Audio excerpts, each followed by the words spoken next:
Hey, I'm Reggie Ponder, the real critic, and the Oscars are finally here. Now, the town is buzzing about the red carpet and the record breaking stats, 13 nominations for One Battle After Another, and 16 for Sinners. But I'm telling you, the competition is not about the cinematography, the characters, or even the culture. It's about the connection. I'm looking past the numbers at the space between the screen and your seat. I'm looking at whether we are standing on the sidewalk watching history or if we are finally going to step in the room. To understand why these films feel so different, let's look at the composition.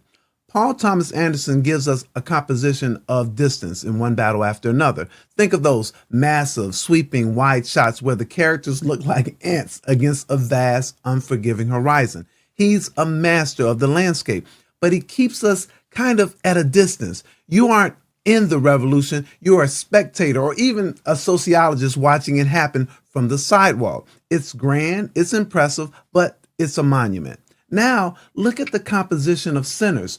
Ryan Coogler puts us in the room. The camera is so tight on Sammy's face, you can see the sweat and hear the hesitation in his breath before he even touches the guitar strings. You aren't just an observer, you are a witness. In One Battle, the environment forces your hand. The cold and the chaos dictates your survival. But in Sinners, even when the system is a trap, Sammy uses his musical gift to make a personal choice. One film focuses on the environment and its impact. The other captures the pulse of the people within that environment. Beyond how it looks, let's look at the culture and how it functions as a bridge. Both films use the past to diagnose our present, but they do it through different mirrors. One Battle shows us the architecture of oppression. It's a blueprint of how secret societies were built to exclude and how agencies like ICE have roots in squashing rebellion.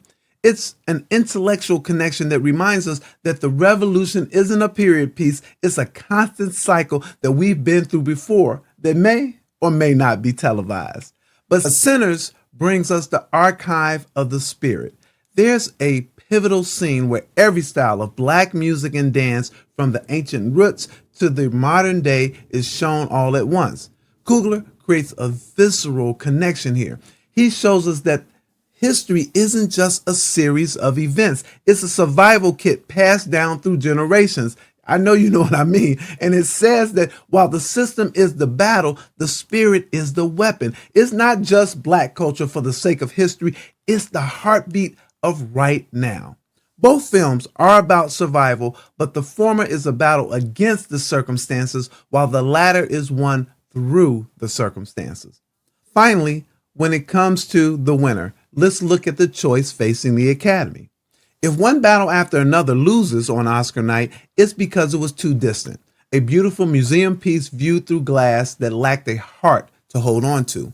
If Sinners loses, it's a candid reminder of industry bias. It'll be because voters saw its deep black specificity as a boundary rather than a bridge to a universal truth. In each case, did they connect with these characters? The real competition is this. Do we honor the architecture, the film that expertly details the system that traps us, or do we honor the agency, the film that brings us in the room to show how an individual can still choose to be free? I'm looking for soul over the structure, and that's the real connection. With this installment, there's really no rating because the Academy's decision will actually be the score.